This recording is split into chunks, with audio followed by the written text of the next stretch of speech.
महान सम्राटों से लेकर विदेशी आताताइयों तक, विस्तारवाद से लेकर साम्राज्यवाद तक इस देश ने सब कुछ झेला और देखा।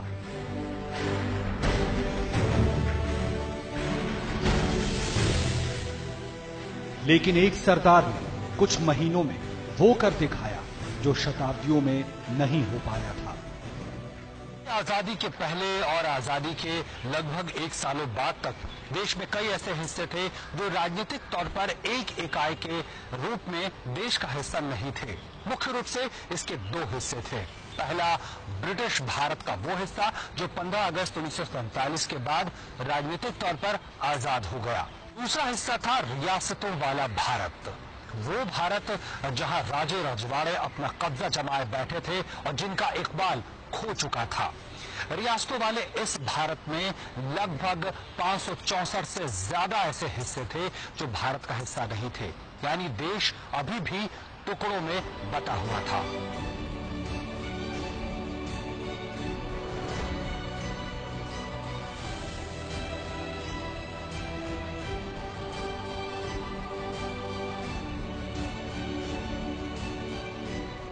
आज के 3 राज्यों आंध्र, तेलंगाना, कर्नाटक और महाराष्ट्र तक फैला था हैदराबाद के निजाम का शासन।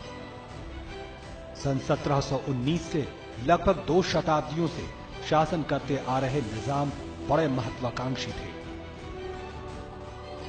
हैदराबाद के निजाम थे और वो तो बहुत अमीर थे। उन्होंने भी ऐलान किया कि अपनी स्वाधीनता का। हैदराबाद के जो निजाम थे, ये संकेत मिल रहे थे भारतीय सरकार को, नेहरू और पटेल को, कि वो ये कोशिश कर रहे हैं कि कहीं से बाहर से रिकॉग्निशन मिल जाए, मदद मिल जाए तो वो एक इंडिपेंडेंट रिपब्लिक अपना स्थापित करें।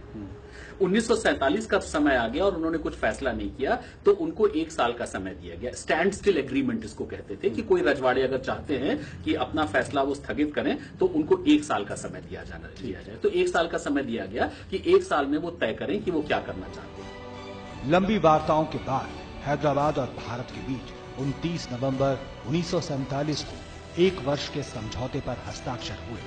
उस समय के गृह मंत्री और रियासत मामलों के मंत्री सरदार ने आशा जताई कि जल्दी ही हैदराबाद रियासत दूसरे रियासतों की तरह भारत का हिस्सा हो जाएगा। एक ब्रिटिश व्यक्ति थे, बहुत ऊंचे पद पे थे, वॉल्टर माउंटेन, और वो उनकी पूरी मदद कर रहे थे जैसे, और उससे उनको बहुत आश्वासन मिला। तो वॉल्टर माउंटेन जो थे वो जिन्ना साहब के पास जाते थे, वो वहां पर लंदन पहुंचते थे और लंदन से आश्वासन लाते थे, अच्छा ठीक है, अगर आप स्वाधीन हो जाओ तो हम आपकी मदद करेंगे। लेकिन निजाम और उसकी बर्बर निजी सेना रजाकरों के इरादे कुछ और थे। ये हिंदुस्तानी सरकार अपने आप को समझती क्या है? देखिए, हम आपको ऐसा सबक सिखाएंगे जिसे आप जिंदगी भर भूलेंगे नहीं। आसमान में जब तक चांद सितारे चमकते रहेंगे, हैदराबाद आजाद रहेगा। सरदार पटेल ने बहुत कोशिश की कि डिप्लोमेसी की आधार पर किसी तरह से निजाम को समझाया जाए, लेकिन वो जैसे बताया आपको कि निजाम जो था, वो रजाकार जो थे, वो उन्होंने लोगों को इतनी बुरी तरह दबाया था। हैदराबाद रियासत में हिंसा उत्पीड़न का नंगा खेल मासूम जनता पर चल रहा था और सरदार के सब्र का प्याला अब छलक चुका था। कोई चारा नहीं था। अंत में 1 साल तक कोशिश होती रही कि ये आराम तलबी से ये आ जाएं यूनियन में। जब नहीं हुआ तो फिर सन 48 में नेहरू की भी इसमें सहमति थी। सरदार पटेल ने इसका ऑर्डर दिया, क्योंकि वो होम मिनिस्टर थे, आप जानते हैं, तो उन्होंने इसका ऑर्डर दिया और ये पूरा आर्मी का जो एक ऑपरेशन था वो बहुत सफलता से किया गया। 13 सितंबर 1948 को भारतीय सेना का अभियान शुरू हुआ।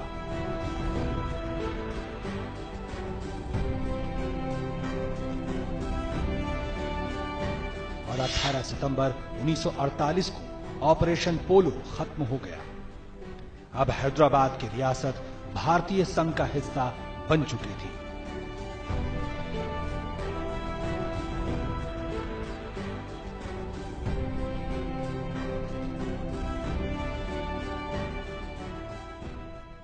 कई जो राजा थे जिनके थोड़े एम्बिशंस जाग गए, उनको ये लगना लगा कि शायद हम इंडिपेंडेंट भी रह सकते हैं।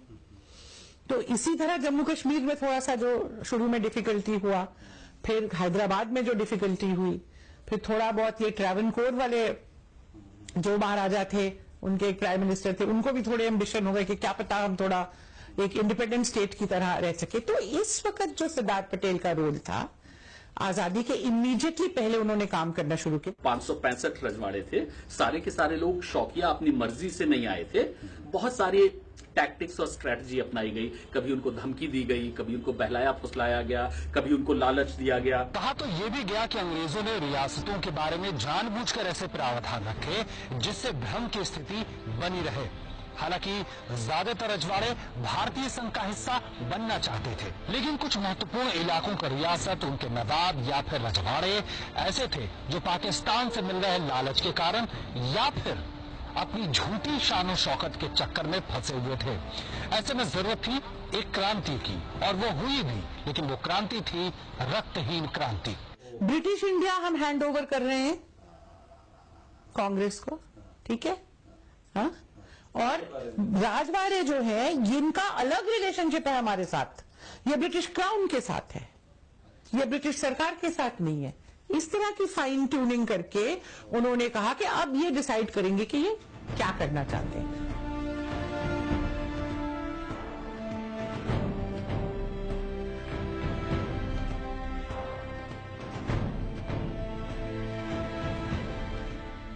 काठियावाड़ के साथ साथ गुजरात के कई रजवाड़े सरदार पटेल के सामने भारतीय संघ में शामिल होते हुए देश को एकजुट करने की ये एक अद्भुत मिसाल थी।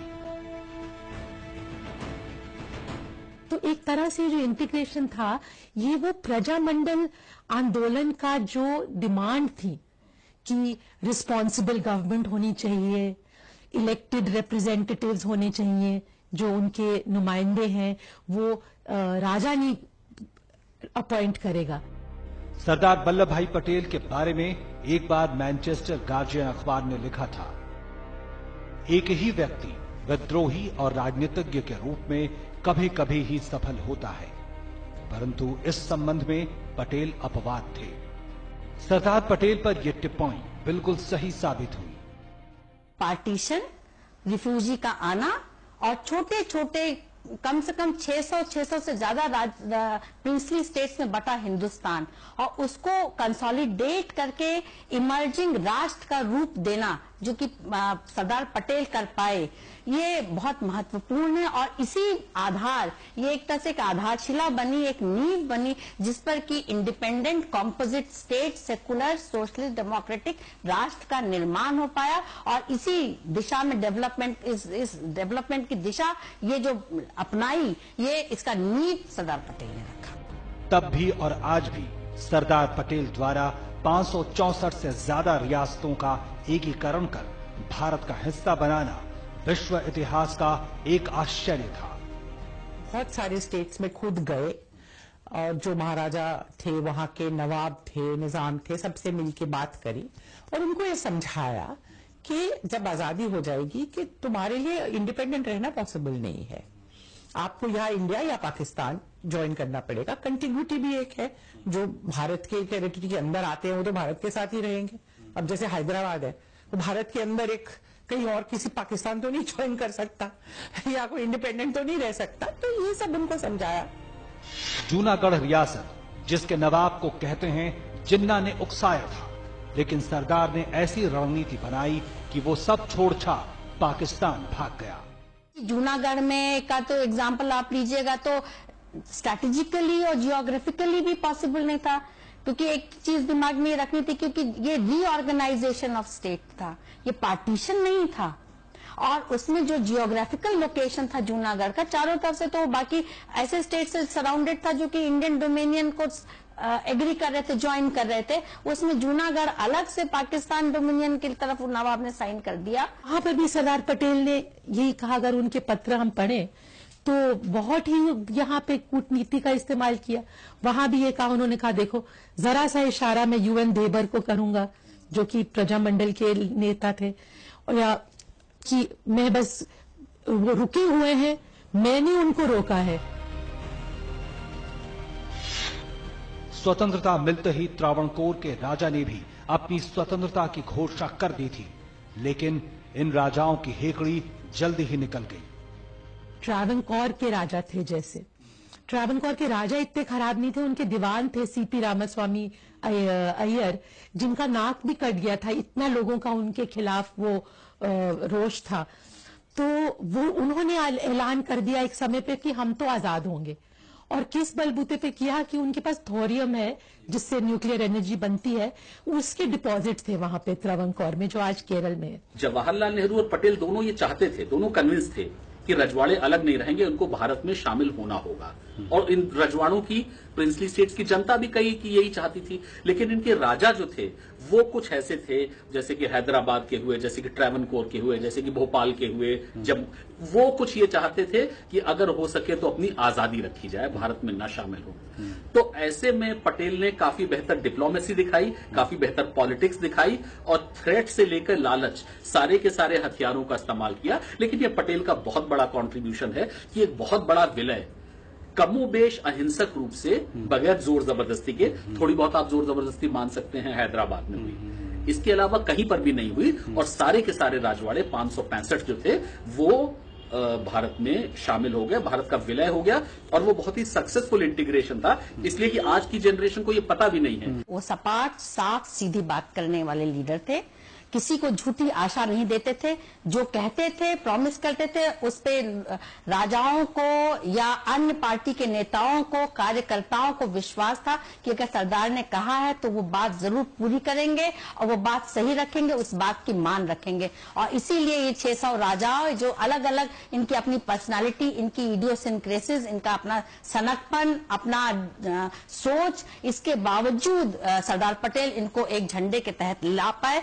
क्योंकि उन लोगों को यह अटूट विश्वास था कि सरदार अगर जो बात कहते हैं, जो प्रॉमिस करते हैं, जो हमारे साथ एडजस्टमेंट, हमारे साथ जो संधियां हुई, उसके जो टर्म्स कंडीशंस को ये मान देंगे, और इसलिए ये काम करवा पाए। लगभग 1 साल चले इस अभियान ने भारत को एक मुकम्मल राष्ट्र की शक्ल दी, और साथ ही हमें मिला एक लौह पुरुष